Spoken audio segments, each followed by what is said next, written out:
મિત્રો 11મા ધોરણની અંદર તમે જીવ વિજ્ઞાનની અંદર વનસ્પતિ સૃષ્ટિ અને પ્રાણી સૃષ્ટિ એ બંનેના ચેપ્ટરો શીખ્યા છો. સાથે સાથે કોષનું પણ એક અલગથી યુનિટ આવતું હતું. 11મા ધોરણની અંદર વનસ્પતિ, પ્રાણી અને કોષ આ ત્રણને ધ્યાનમાં રાખી ડિવિઝન પાડીએ તો કોષ બંનેમાં કોમન છે. વનસ્પતિ અને પ્રાણી એ સજીવ સૃષ્ટિના બે પાર્ટ છે. સૌપ્રથમ આપણે જોઈએ તો વનસ્પતિની અંદર વર્ગીકરણ, ત્યાર પછી એની આકાર વિદ્યા એટલે કે મૂળ, પ્રકાંડ, પર્ણ, પુષ્પ, ફળ અને બીજ. ત્યાર પછી વનસ્પતિ પેશી, વનસ્પતિના અંતઃસ્ત્રાવો અને વનસ્પતિની દેહ ધર્મ ક્રિયાઓ, વનસ્પતિના જલ સંબંધો, બાષ્પોત્સર્જન કોને કહેવાય, મૂળ કેવી રીતે ખનિજ શોષણ કરે, કેવી રીતે પાણી શોષણ કરે, પ્રકાશ સંશ્લેષણ કેવી રીતે થાય, શ્વસન કેવી રીતે થાય, આવા જે બધા ચેપ્ટર છે એ તમે 11મા ધોરણમાં વનસ્પતિના ડિવિઝનમાં ભણી ગયા. એ જ રીતે પ્રાણીની અંદર પણ સૌપ્રથમ સજીવના પરિચય બાદ પ્રાણી વર્ગીકરણ સમજાવવામાં આવ્યું. ત્યાર પછી પ્રાણીના આકાર વિદ્યામાં વંદો, અળસિયું, દેડકો આવા જે સજીવો એના વિશે તમને એની આખી સિસ્ટમ સમજાવવામાં આવી.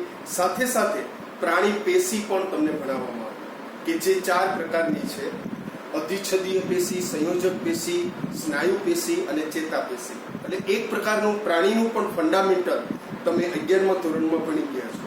સાથે સાથે પ્રાણીની સિસ્ટમ, એની મિકેનિઝમ, એમાં કેવી રીતે આખી દેહ ધર્મ ક્રિયા થાય, એમાં મનુષ્યને ધ્યાનમાં રાખી મનુષ્યના સિસ્ટમના જે પાઠ ભણ્યા કે મનુષ્યમાં પાચન તંત્ર કેવી રીતે થાય, શ્વાસોશ્વાસ કેવી રીતે લે, પછી રુધિરાભિસરણ તંત્ર, પછી ઉત્સર્જન તંત્ર, હલનચલન, પ્રચલન, એનું ચેતાતંત્ર અને અંતઃસ્ત્રાવી તંત્ર.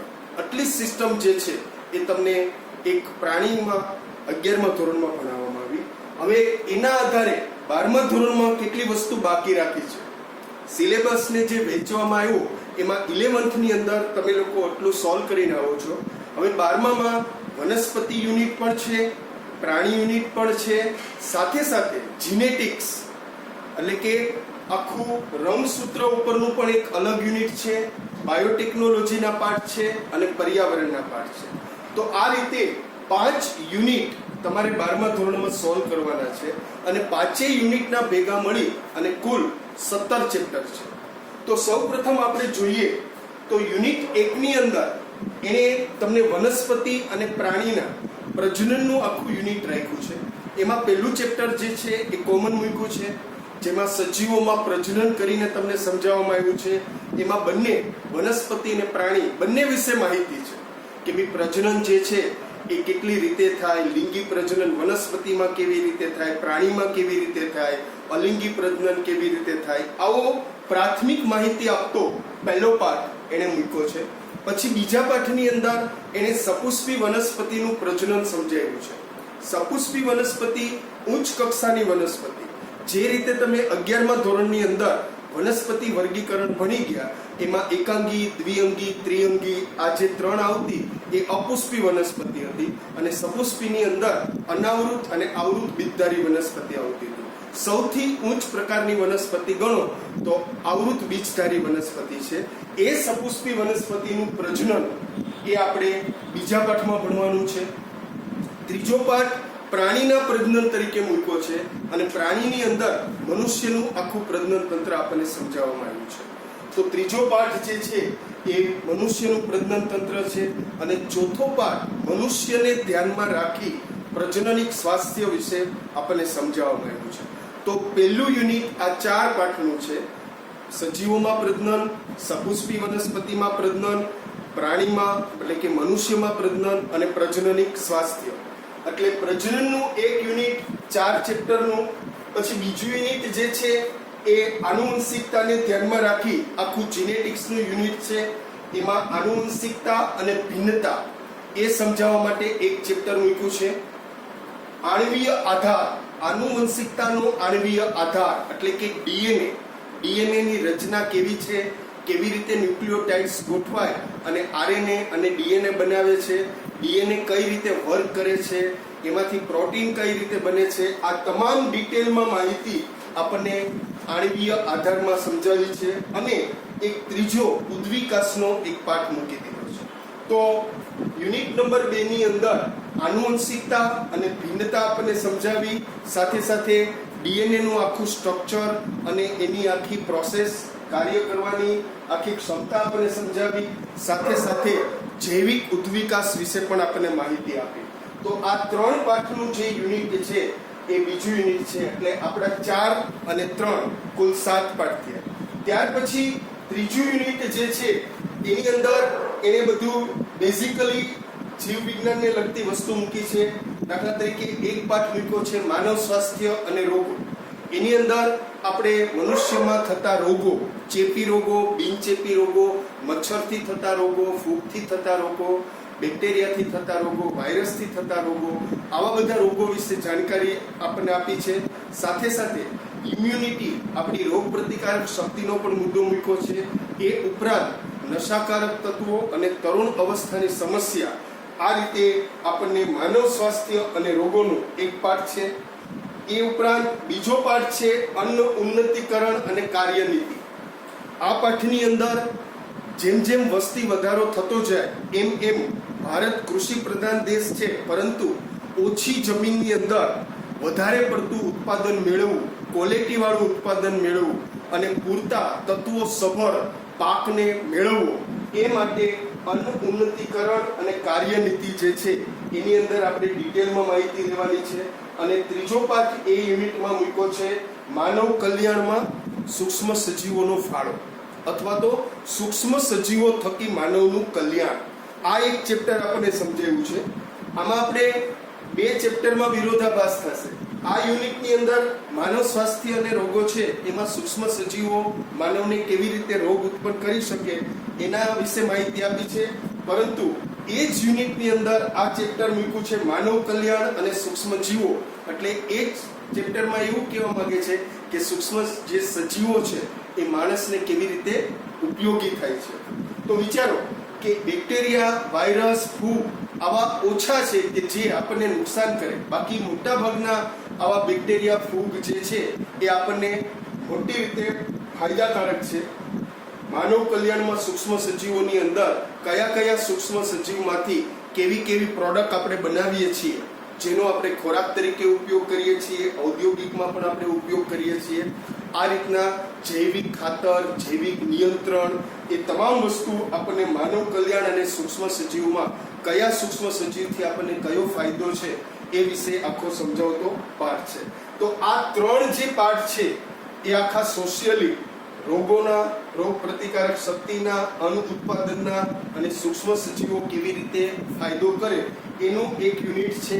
તો આમ જોવા જઈએ તો 4 ને 3 7 ને 3 10 પાઠ. હવે બાકી રહ્યા 7 પાઠ.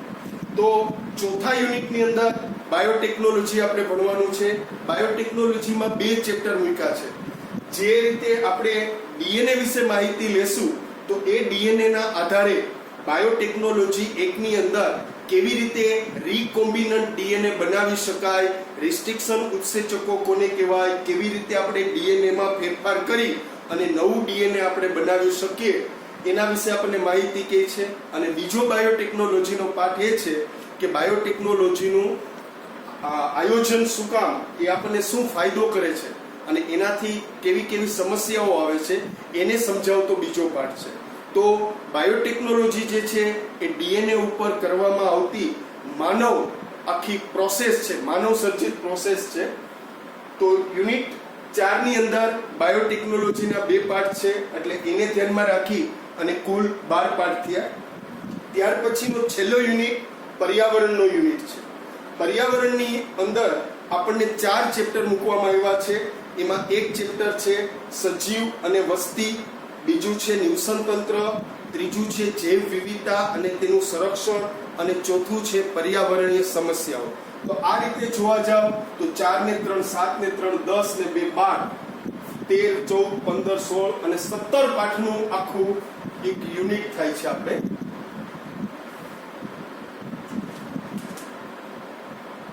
16 પાઠ, 12 ને 4 16 પાઠનું. હવે પર્યાવરણની અંદર પહેલું ચેપ્ટર આપણને સમજાવ્યું છે સજીવ અને વસ્તી. વસ્તી વૃદ્ધિ કોને કહેવાય, વસ્તી વૃદ્ધિ ક્યારે થાય, વસ્તી ક્યારે ઘટે, કયા કયા પર્યાવરણના પરિબળો જે છે એ વસ્તી ઘટાડવામાં અને વધારવામાં અગત્યનો ફાળો ભજવે, એ તમામ વિશે માહિતી આ ચેપ્ટરની અંદર આપવામાં આવી છે. નિવસન તંત્ર, નિવસન તંત્ર એટલે કોઈ પણ આખો સજીવનો એરિયા હોય એ આપણે નક્કી કરીએ તો એ એરિયાનું ચોક્કસ એક નિવસન તંત્ર હોય છે, કારણ કે એ એરિયાની અંદર જેટલી જાતિના સજીવો છે એ તમામ સજીવો પર્યાવરણ સાથે જે કાંઈ આંતરક્રિયા કરશે એનાથી આખી નિવસન તંત્ર ડેવલપ થશે. દાખલા તરીકે આપણે એક નાના એવા કુંડામાં પાણી મૂકીએ અને અમુક સમય પછી એની અંદર અલગ અલગ પ્રકારના સજીવો ડેવલપ થાય તો સ્વાભાવિક છે કે કુંડાની અંદર પણ એક નિવસન તંત્ર બની જાય અને એ પણ પર્યાવરણ સાથે આખું કનેક્ટેડ આખું રહે અને પર્યાવરણ સાથે આંતરક્રિયા કરે. તો આ રીતે નિવસન તંત્ર વિશે આપણે માહિતી લેવાની છે. જૈવ વિવિધતા અને એનું સંરક્ષણ.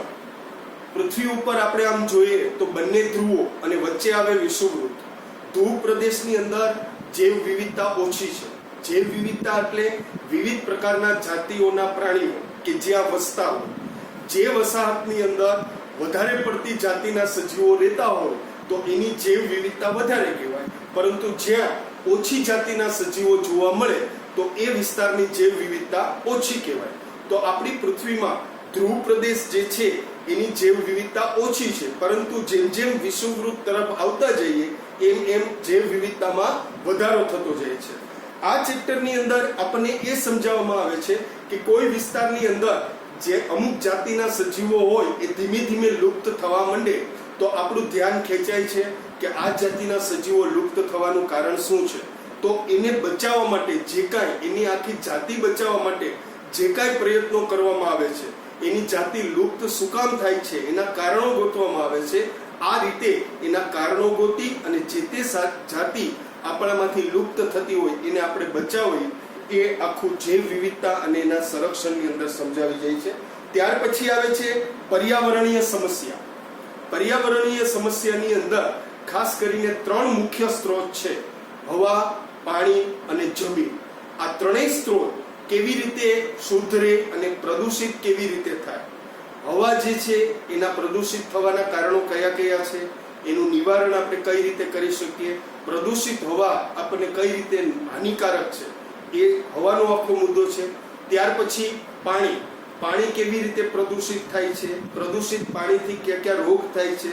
ત્યાર પછી ભૂમિ, કે આપણે બધા વેસ્ટ જે ભૂમિમાં ઠલવીએ છીએ વિવિધ પ્રકારના, એનાથી ભૂમિમાં કેવું નુકસાન થાય છે એના વિશે આખી વાત કરી છે. તો પર્યાવરણીય સમસ્યા, તો પર્યાવરણને લગતા આ 4 ચેપ્ટર આપણે 12મામાં ભણવાના છે. તો 11મા ધોરણની અંદર તમે 3 ડિવિઝનમાં ભણીને આવ્યા: વનસ્પતિ, પ્રાણી અને કોષ.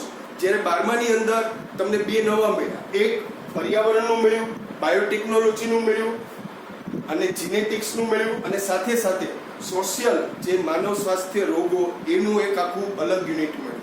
તો 11 અને 12 બંને ધોરણમાં તમે ડિવિઝન પાડી દો કે એક ડિવિઝન વનસ્પતિનું, એક પ્રાણીનું, એક કોષનું, એક જીનેટિક્સનું, એક બાયોટેકનોલોજીનું, એક પર્યાવરણનું અને એક સોશિયલ પાર્ટ જે આ બધા માનવ સ્વાસ્થ્યને રોગો છે. તો આ રીતે યુનિટ પાડી અને 11th અને 12th બંને ભેગા કરી અને નીટની પણ તમે તૈયારી કરી શકો. દાખલા તરીકે અત્યારે 11મામાં થોડા ઘણા વનસ્પતિના પાઠ ભણ્યા, થોડા ઘણા તમે 12મામાં ભણશો.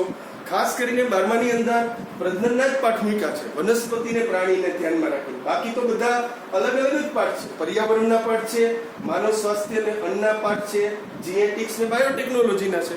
તો 12માની અંદર વનસ્પતિ અને પ્રાણીની અંદર માત્ર પ્રજનન જ મૂક્યું છે. એ સિવાયની જે કઈ વસ્તુ છે એ તમે 11મા ધોરણમાં સોલ્વ કરી છે.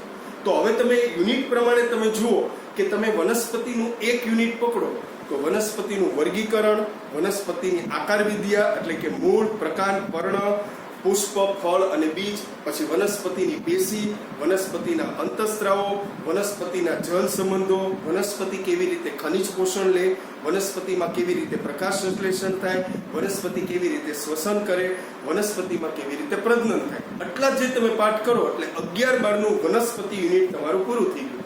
એ જ રીતે તમે પ્રાણીનું યુનિટ બનાવી શકો. અને બાકીના તો યુનિટ અલગ જ છે. કોષનું યુનિટ જે છે એ 11માં જ આવે છે, જ્યારે જીનેટિક્સ ને બાયોટેકનોલોજી અને પર્યાવરણનું યુનિટ 12માં આવે છે. તો આ રીતે યુનિટ વાઇઝ પણ તમે અભ્યાસ કરી શકો, એટલે જેથી કરીને અમુક વિદ્યાર્થીને એમ ન થાય કે 11મા ધોરણમાં આટલા પાઠ ને 12માં આટલા પાઠ, આ બધા ભેગા કરી અને નીટની કેવી રીતે તૈયારી કરશું કે ગુજકેટ કેવી રીતે આપશું. તો એ યુનિટને આખા અલગ અલગ પાડી અને તમે 11-12 ભૂલીને પણ અભ્યાસ કરી શકો. તો આ રીતે 12માનો 16 પાઠનો આખો સિલેબસ છે. એની અંદર પહેલો જે પાઠ છે એ પ્રજનનનું યુનિટ. એમાં પ્રજનન વિશે આપણે માહિતી લઈએ.